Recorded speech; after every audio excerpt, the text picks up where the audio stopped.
ആരാധിച്ചിടാം കുമ്പിട്ടാരാധിച്ചിടാം. എത്ര പേര് പാടിയ പാട്ടുകളാണ് അതൊക്കെ. അത് അച്ഛൻ നമ്മുടെ എപ്പിസോഡ് സൂചിപ്പിച്ച പോലെ തന്നെ അത് സംഗീതം ചെയ്ത ശേഷം അതിൽ ട്യൂൺ തന്നിട്ട് ട്യൂൺ കേട്ടിരുന്നിട്ട് ട്യൂണിലേക്ക് വരികൾ എഴുതിയതാ. അത് ശ്രീ സോമിൻ തച്ചങ്കരിയുടേതാണ് സംഗീതം. വളരെ പോപ്പുലർ ആയിട്ടുള്ള ആൽബത്തിലെ വളരെ പോപ്പുലർ ആയിട്ടുള്ള ഗാനമാണ്. ആ വിശേഷങ്ങൾ എങ്ങനെയാണ്, അതിന്റെ രചന എവിടെ വെച്ചാണ്, എങ്ങനെയാണ് അതിന് ക്ഷണം, ആ കാര്യങ്ങളെ കുറിച്ച്. ആ ആൽബത്തിന് വേണ്ടി ഈ ഒരു ട്യൂൺ അദ്ദേഹം തയ്യാറാക്കിയപ്പോൾ എഴുതേണ്ട ആള്, ഈ പാട്ട് എഴുതേണ്ട ആള് ഞാൻ തന്നെയാണെന്ന് അദ്ദേഹത്തിന് ധാരണയുണ്ടായിരുന്നു. പക്ഷെ ഞാൻ ആ സമയത്ത് അമേരിക്കയിൽ ധ്യാനം നടത്തിക്കൊണ്ടിരിക്കുകയായിരുന്നു. 4 മാസം കഴിഞ്ഞ് വരുമായിരുന്നല്ലോ. അതുകൊണ്ട് അദ്ദേഹം പലരെയും സമീപിച്ചെന്നാണ് എന്റെ അറിവ്. പക്ഷെ അവസാനം മാറ്റിവെച്ച് ഞാൻ വരുന്നതിന് വേണ്ടി കാത്തു നിന്നു. അങ്ങനെ കാത്തു നിൽക്കുമ്പോൾ ഞാൻ എയർപോർട്ടിൽ നിന്ന് വരുന്നു.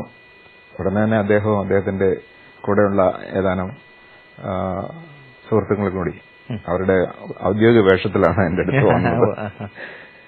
വന്നിട്ട് ഇങ്ങനെ ഒരു ആവശ്യമുണ്ട്, അച്ഛൻ ഞങ്ങളോടൊന്ന് സഹകരിക്കണം എന്ന് പറഞ്ഞപ്പോൾ എന്റെ സുപരിചയം പറഞ്ഞു, അച്ഛനെ വല്ല രീതിയിലും ചെയ്യാമെങ്കിൽ ചെയ്യുക. കാരണം ഭൂമിയുടെ മറുവശത്തു നിന്ന് വരുന്ന ഒരു സാഹചര്യത്തിൽ ഉണ്ടാകുന്ന ഒരു ക്ഷീണവും ജറ്റ്ലാഗും ഒക്കെ ഉണ്ടല്ലോ. പക്ഷെ എന്നാലും അദ്ദേഹം കാത്തിരുന്നതുകൊണ്ട് സ്റ്റുഡിയോ എല്ലാം ബുക്ക് ചെയ്ത് ഗായകനെയും എല്ലാം റെഡിയാക്കി നിർത്തിയിരിക്കുകയായിരുന്നു. ആ സാഹചര്യത്തിൽ അപ്പം തന്നെ അദ്ദേഹത്തോടൊപ്പം തിരുവല്ലായിക്ക് പോയി. തിരുവല്ലയില് ആത്മീയ യാത്രയുടെ സ്റ്റുഡിയോയിൽ ആ കോംപ്ലക്സിൽ വെച്ചാണ് അത് ചെയ്യുന്നത്. അപ്പൊ അച്ഛന് അത് ആദ്യത്തെ ഒരു അനുഭവമായിരുന്നു. അതായത് അതിന് മുമ്പ് അച്ഛൻ ചെയ്തിട്ടുണ്ട് ഇതുപോലെ സംഗീതം തന്നിട്ട് ചെയ്തു തുടങ്ങിയിരുന്നു. ഓക്കെ. ഇത് എത്ര സമയം എടുത്തു ശരിക്കും അവിടെ ചെന്നിരുന്ന ശേഷം അച്ഛന് ഈ വരികൾ ഇതിലേക്ക് സമന്വയിപ്പിക്കാൻ എത്ര സമയം? 2 മണിക്കൂറെങ്കിലും എടുത്തിട്ടുണ്ട്. 2 മണിക്കൂറിനുള്ളിൽ കഴിഞ്ഞു അത് അല്ലേ? അതെ, 2 മണിക്കൂർ. അപ്പൊ ഇങ്ങനെ ഒരു ഈ ട്യൂണിൽ ഒരു ആരാധന ഗാനമാണ് വേണ്ടതെന്ന് അച്ഛന് ഒരു ചിന്ത തന്നിരുന്നു? തന്നിരുന്നു. ഇത് ആരാധനയ്ക്ക് പറ്റിയ ഒരു ട്യൂണാണ് എന്ന് എനിക്കും തോന്നിയിരുന്നു. അതുകൊണ്ട് അദ്ദേഹം എന്റെ അടുത്തിരുന്ന് ഇത് ആലപിച്ച് പറഞ്ഞിരുന്നു കഴിഞ്ഞപ്പോൾ ഞാൻ പറഞ്ഞു എനിക്ക് ട്യൂൺ കിട്ടി, ഇനി ഞാൻ സ്വസ്ഥമായിട്ടിരുന്ന് എഴുതട്ടെ എന്ന് പറഞ്ഞു. ഇടയ്ക്കിടയ്ക്ക് അദ്ദേഹം എഴുതി അറിയാൻ വേണ്ടി ഓടി വരുമായിരുന്നു. പക്ഷെ ഞാൻ എഴുതി പൂർത്തിയായി കഴിഞ്ഞപ്പം 12 മണിയെങ്കിലും കഴിഞ്ഞു, രാത്രി 12 മണിയെങ്കിലും കഴിഞ്ഞു. അപ്പൊ ഇത് കേട്ട് മനസ്സിലാക്കി അച്ഛൻ അത് ട്യൂൺ ഫീഡായ ശേഷം പിന്നെ ആരും ഉണ്ടായിരുന്നില്ല, അച്ഛൻ ഒറ്റയ്ക്ക് ഇരുന്നാണ് രചന. ശരി. എഴുതി കഴിഞ്ഞപ്പോൾ അദ്ദേഹം അത് വായിച്ചു നോക്കിയിട്ട് വളരെ സന്തോഷമായിരുന്നു. ഇതിനകത്തൊന്നും ചെയ്യാനില്ല, അത് പാടിയാൽ മതി. അദ്ദേഹം മാത്രമല്ല, ഞങ്ങളൊക്കെ സന്തോഷവാന്മാരാണ് അച്ഛൻ. ആ ഗാനം നമുക്കിപ്പോ കേൾക്കുമ്പോഴും ഇപ്പോഴും അത് വളരെ സജീവമായിട്ട് ഇപ്പോഴും ശുശ്രൂഷകൾ പറയാമോ? എം.ജി. ശ്രീകുമാറിന് നല്ല ക്രിസ്ത്യൻ ഡിവോഷണൽ സോങ്ങിലേക്ക് ഒരു ഓപ്പണിംഗ് കിട്ടിയ പാട്ടാണ്. അദ്ദേഹം ആദ്യമായിട്ടാണ്, നേരത്തെ പാടിയ പാട്ടുകൾ ഉണ്ടോ ഇല്ലയെന്ന് അറിയില്ല, എന്നാലും ശ്രദ്ധിക്കപ്പെട്ടിട്ടില്ല. എം.ജി. ശ്രീകുമാറിന് ശരിക്കും ശ്രദ്ധിക്കപ്പെട്ടതും ക്രിസ്ത്യൻ ഡിവോഷനിൽ അങ്ങേർക്ക് വഴങ്ങുമെന്നും ഈ പാട്ടുകൊണ്ടാണ് മനസ്സിലായത്. അച്ഛന് ഈ ലിറിക്സ് എഴുതിയപ്പോ അച്ഛനോട് പറയാത്തൊരു രഹസ്യമുണ്ട്. ഞാനിതിന്റെ ട്യൂൺ ഈ ലിറിക്സ് എഴുതുന്നതിന് മുമ്പ് കേട്ടതാ. ഞാനന്ന് വേറൊരു വർക്കിനായിട്ട് ഇങ്ങനെ വന്നപ്പോ ഈ ട്യൂൺ എന്നെ കേൾപ്പിച്ചു വന്നത്. അപ്പൊ ഞാൻ അന്നേരം ഇങ്ങനെ ഒരു വരികളല്ല പ്രതീക്ഷിച്ചത്. ഇങ്ങനെ എല്ലാവർക്കും ചേർന്ന് ഇങ്ങനെ പാടണം, അവസാനം അതിന്റെ ബീറ്റ്സ് ഒക്കെ ഡബിൾ ചെയ്ത് വരുമ്പോ നല്ല രസമായിട്ട് വരും എന്നൊക്കെ അവർ പറഞ്ഞിട്ടുണ്ടായിരുന്നു. അതിന് ഓർക്കസ്ട്രേഷൻ ചെയ്ത് ജയിക്കിപ്പും വയലിൻ ജയിക്കിപ്പും ബെന്നിയൊക്കെ പറഞ്ഞു. പക്ഷെ ലിറിക്സ് വന്നപ്പോ അതിന് വേറൊരു ഭാവമായി. അത് അച്ഛന്റെ ഒരു മാജിക്. ഞങ്ങൾ ഇറങ്ങിയ ആ മാസത്തിൽ തന്നെ ഞങ്ങളത് ഉടുപ്പിടിയിലിന് പാട്ടുപാടി ഭയങ്കര ഇഷ്ടപ്പെട്ടു ആൾക്കാർക്ക്. അത് ഇറങ്ങിയതേ ഉള്ളൂ ആ സമയത്ത്. പുത്തനായിട്ട് ഞങ്ങളത് പഠിച്ചു പാടിയായിരുന്നു. ഭയങ്കരമായിട്ട് ആൾക്കാർക്ക് അവിടെ കൂടി വന്ന ആളുകളും ഈ പാട്ടിനെ അപ്രീഷിയേറ്റ് ചെയ്ത് ഭയങ്കരമായിട്ട് പറഞ്ഞു. അന്ന് തന്നെ ആ സീഡി ഇറങ്ങി ആ ആഴ്ച തന്നെ ഞങ്ങളത് പഠിച്ചിട്ട് പാടി. നമ്മൾ സംസാരിച്ചുകൊണ്ടിരിക്കുന്നത് ബഹുമാനപ്പെട്ട പനച്ചിക്കലച്ചന്റെ സംഗീത വിശേഷങ്ങളെ കുറിച്ചാണ്. അദ്ദേഹത്തിന്റെ 2ാമത്തെ ഗാനത്തിലേക്ക് നമ്മൾ പോവുകയാണ്. ആരാധിച്ചിടാം കുമ്പിട്ടാരാധിച്ചിടാം.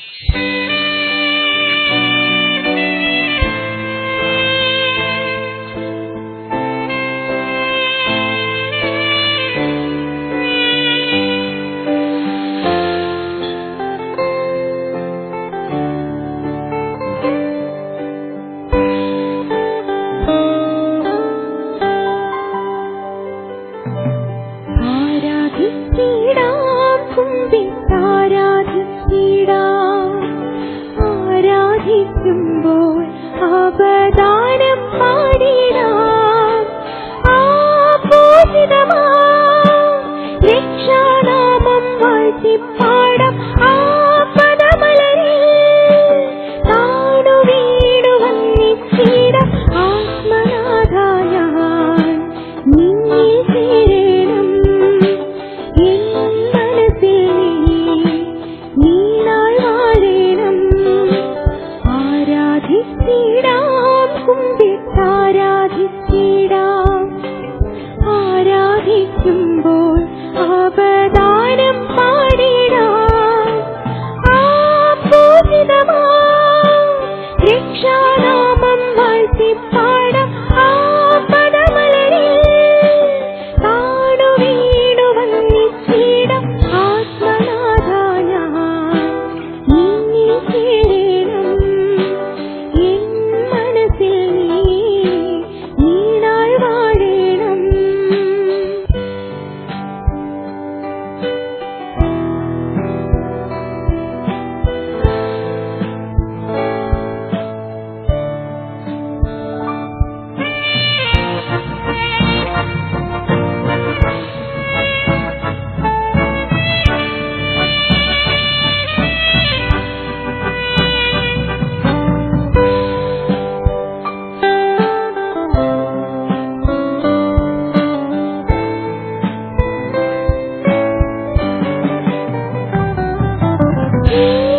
യേശുനാഥ ഒരു ശിശുവായി എന്നെ നിന്റെ മുൻപിൽ നൽകിയിടുന്നേ.